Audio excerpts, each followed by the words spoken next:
আসসালামু আলাইকুম ওয়া রাহমাতুল্লাহ। ইন্নাল হামদালিল্লাহ ওয়াসসালাতু ওয়াসসালামু আলা রাসূলিল্লাহ।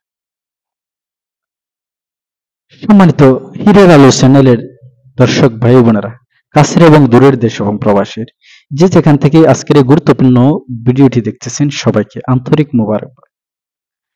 আশা করছি আজকের এই ভিডিওটি দেখার পর আপনি অনেক খুশি হবেন, অনেক আনন্দিত হবেন, আমার জন্য দোয়াও করবেন। এমন একটি গুরুত্বপূর্ণ ভিডিও নিয়ে আমি আপনাদের সামনে উপস্থিত হয়েছি। এমন একটি গুরুত্বপূর্ণ আমল নিয়ে আমি আপনাদের সামনে উপস্থিত হয়েছি। সম্মানিত দিনী ভাইয়েরা, অনেক পেরেশানিতে আছে। এমন একটি আজকে আমলের কথা আমি আপনাকে বলবো, যে আমলটি করতে পারলে আল্লাহ তাআলা আপনার জান এবং মালের হেফাজত নিজেই নিজের কুদরতি হাতে হেফাজত করবে। সুবহানাল্লাহ। বিশ্বাস হচ্ছে না? আমি হাদিস থেকে বলছি। এমন একটি গুরুত্বপূর্ণ ভিডিও, দয়া করে ভিডিওটি টেনে টেনে দেখবেন। তাহলে চলুন মূল ভিডিওতে চলে যাই। মূল ভিডিওতে চলে যাওয়ার আগে ছোট্ট একটি রিকোয়েস্ট থাকবে আপনার কাছে। আপনি যদি আমার এই চ্যানেলের নতুন দর্শক হয়ে থাকেন, দয়া করে চ্যানেলটি সাবস্ক্রাইব করে আমাদের সাথে থাকবেন। ইনশাআল্লাহ নিত্য প্রয়োজনীয় আমল, বিভিন্ন দোয়া আমল আমাদের এই ভিডিওটি থেকে পাবেন। তাহলে চলুন, কি এমন এক আমল করলে আল্লাহ তাআলা আমাদের জান এবং মালের হেফাজত করবেন? আল্লাহ নিজ কুদরতি হাতে কি আমল করলে নিজ কুদরতি হাতে আল্লাহ তাআলা আমাদের জান এবং মালকে হেফাজত রাখবেন? চলুন সেই আমলটি আমরা শিখি। আমি হাদিস থেকে বলছি, হযরতে আবু দারদা রাদিয়াল্লাহু তাআলা আনহু দামেস্কের মসজিদে বসে বসে ইবাদত করতেছেন। হযরত আবু দারদা রাদিয়াল্লাহু তাআলা আনহু, হঠাৎ এক ব্যক্তি এসে আবু দারদাকে বলতেছেন, হে আবু দারদা, তোমার এলাকায় আগুন ধরছে, তোমার ঘর পুড়ে ছাই হয়ে যাইতেছে। আবু দারদা রাদিয়াল্লাহু তাআলা আনহু তাকে জবাব দিলেন, কি জানেন? আরে যাও তো, যাও যাও, আমার ঘরে কিচ্ছু হবে না, কোনো কিচ্ছুই হবে না, যাও।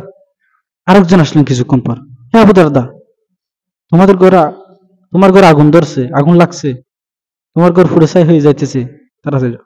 আবু দারদা রাদিয়াল্লাহু তাআলা আনহু তাকে ওইভাবে তাড়িয়ে দিলেন। এবং তিনজন আসলেন, তিনজনকে তাড়িয়ে দিলেন।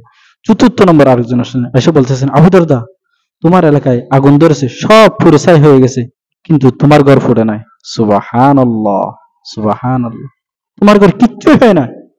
তখন আবু দারদা রাদিয়াল্লাহু তাআলা আনহু বলেন, সামিআত উযানায়া মির রাসূলিল্লাহি সাল্লাল্লাহু আলাইহি ওয়াসাল্লাম, আমি আমার দুই কানে রাসূলুল্লাহ সাল্লাল্লাহু আলাইহি ওয়াসাল্লামকে বলতে শুনেছি, কি, যে ব্যক্তি ফজরের পর এবং মাগরিবের পর এই তাসবিহটি পড়বে, এই দোয়াটি পড়বে, আল্লাহ তাআলা তার জান এবং মাল নিজ কুদরতি হাতে হেফাজত রাখবে, নিজ কুদরতি হাতে হেফাজত করবে।